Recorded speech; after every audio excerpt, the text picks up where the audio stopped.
नमस्कार दोस्तों, मेरा नाम है अखिल तिवारी। मैं आपका स्वागत करता हूं अपने YouTube चैनल पर एक और नई संडे स्पेशल वीडियो में। इस वीडियो का टॉपिक होने वाला है रूस यूक्रेन विवाद पर, जैसा कि मैंने पिछली वीडियो में बताया था। और अगर आपने पिछला वीडियो संडे वाला नहीं देखा है, जो कि अहमदाबाद बम ब्लास्ट पर था, तो इस वीडियो को जरूर देख लीजिएगा। और अगर आपने देख लिया है तो उसके लिए मैं आपका बहुत बहुत धन्यवाद करता हूँ। और चलिए इस वीडियो को शुरू करते हैं।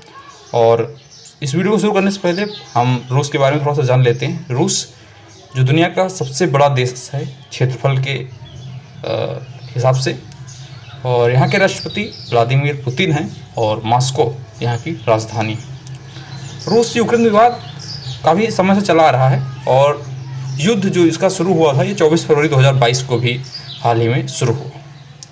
देखा जाए तो कहा जाता है कि इस युद्ध से पहले रूस ने यूक्रेन के सामने कुछ शर्तें भी रखी थी।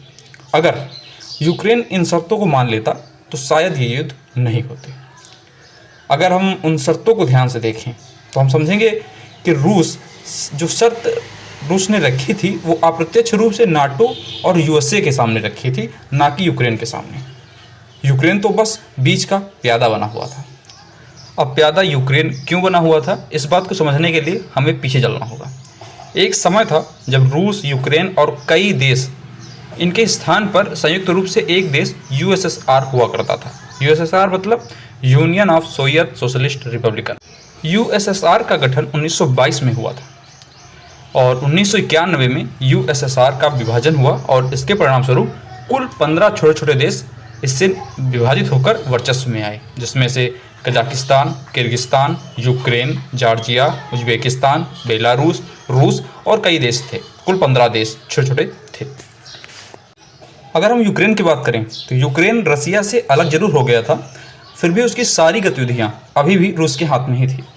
यहाँ तक कि एनपीटी नॉन प्रोलिफरेशन ट्रीटी के तहत 1996 में यूक्रेन ने अपने सारे परमाणु बम रसिया को दे दिए थे। ये एनपीटी क्या होता है, इसमें 191 देशों के हस्ताक्षर इस समय वर्तमान में हैं और ये नॉन प्रोलिफरेशन ट्रीटी होती है, जिसमें परमाणु बम जो होते हैं इस पर रोक लगाने के लिए, इसका ज़्यादा प्रसार न करने के लिए ये एक ट्रीटी होती है। इसके बारे में हम अलग से बता देंगे। यूक्रेन की बात करें तो यूक्रेन आप जानते हैं ये यूएसएसआर से अलग हुआ था 1991 में और वर्चस्व में आया। यूक्रेन की राजधानी कीव है और यहाँ के प्रेसिडेंट वर्तमान में व्लादिमीर ज़ेलेंस्की हैं। यहाँ की 30% जनसंख्या रसियन है। अगर हम राजनीतिक पहलू को समझें तो हम देखेंगे कि 2014 से पहले रूस और यूक्रेन के संबंध बहुत अच्छे थे। 2014 से पहले रूस और यूक्रेन के संबंध काफ़ी अच्छे थे और इसका एक कारण यह भी था कि रूस यूक्रेन को पूरी तरह से अपने कंट्रोल में किए हुए था।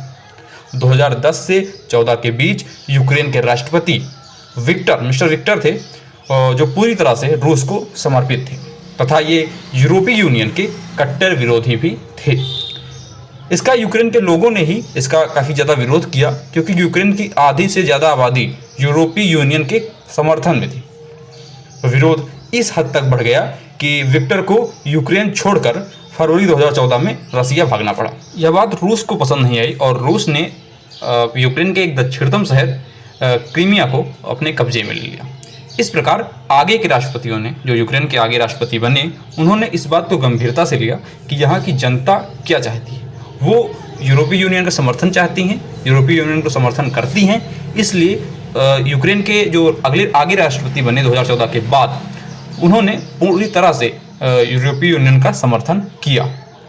आगे अगर हम इस बात को देखें कि रूस को इसमें दिक्कत क्या हुई, तो हम समझेंगे कि रूस यूरोप का सबसे बड़ा प्राकृतिक गैसों का सप्लायर है। लगभग 30% प्राकृतिक गैस जो नेचुरल गैसें हैं वो अकेले रूस यूरोप को देता है।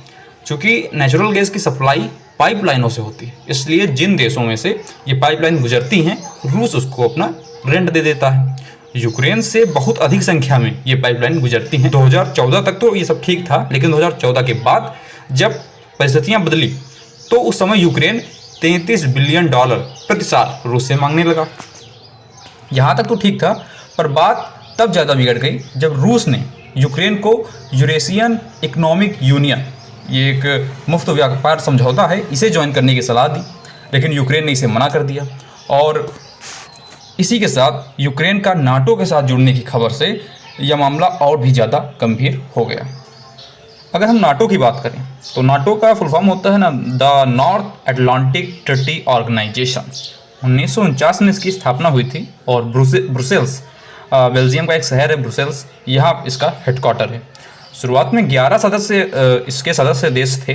वर्तमान में कुल 30 सदस्य इसके सदस्य देश हैं।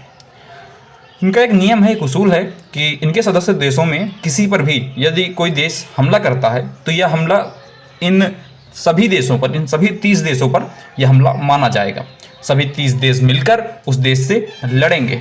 देखा जाए तो रूस को यही डर था कि यदि यूक्रेन नाटो का सदस्य बन जाएगा तो अमेरिकी सेना यूक्रेन की मदद से रूस सीमा तक आ जाएंगी और यूक्रेन अपने वर्चस्व की रक्षा के लिए नाटो का सदस्य बनना चाहता था, जिससे उसकी सुरक्षा हो पाए।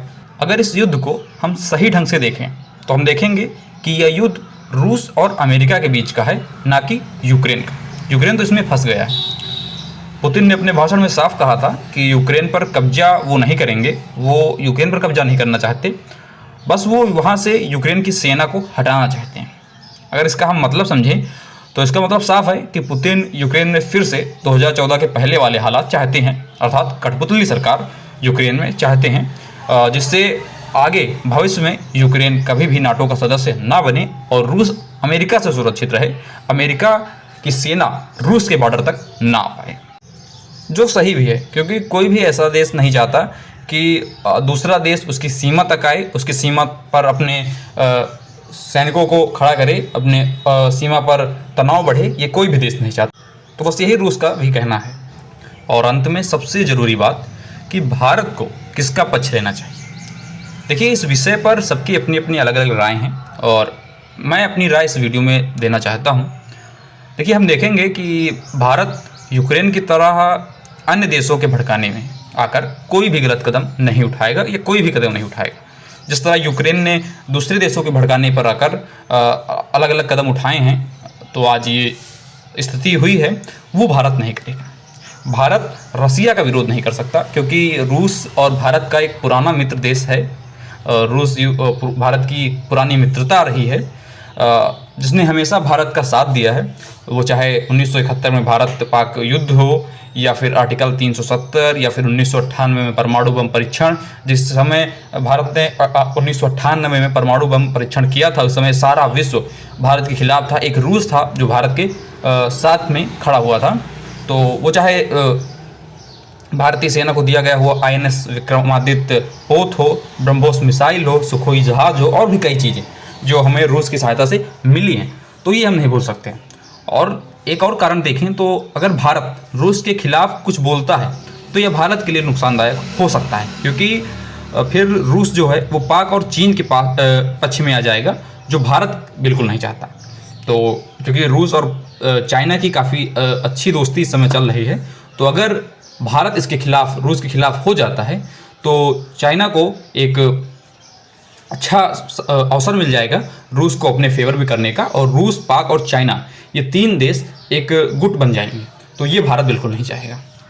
अगर हम यूक्रेन के पक्ष में देखें तो भारत को यूक्रेन का पक्ष बिल्कुल नहीं लेना चाहिए, क्योंकि जब भारत को ज़रूरत थी यूक्रेन की, वो चाहे न्यूक्लियर टेस्टिंग के समय हो, कश्मीर मुद्दे के समय पर हो, या फिर सबसे इम्पॉर्टेंट यूनाइटेड नेशन काउंसिल में परमानेंट सीट के समय, तब हमेशा यूक्रेन ने भारत के विरोध में मत दिया है या भारत के विरोध में रहा है।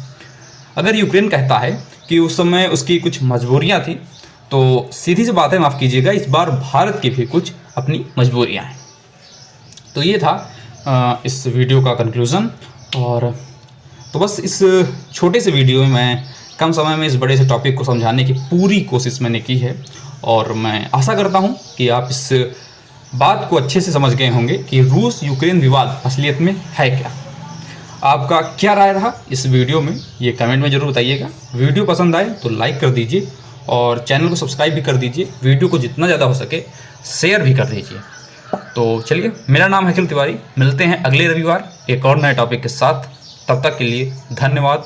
जय हिंद, जय भारत।